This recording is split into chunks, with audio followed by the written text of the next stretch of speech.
Araw-araw, may mga bagay tayong nakakaligtaan. Mga bagay na tila wala ng halaga sa ating lipunan.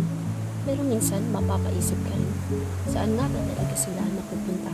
Sa bawat alon na bumabalik sa dalampasigan, ibinabalik nito ang mga kagang na itinapon ng sarili nating mga kamay.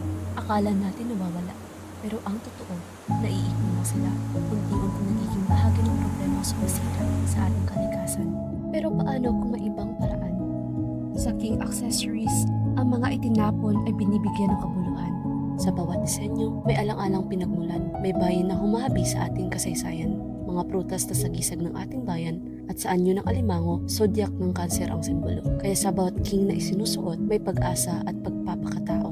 Mula sa kagang na dati nakakalat sa dalampasigan, ang obra ng king ay sining na may layunin, humuhubog ng kultura at nagbibigay ng pag-asa. King Accessories, carrying culture, creating style.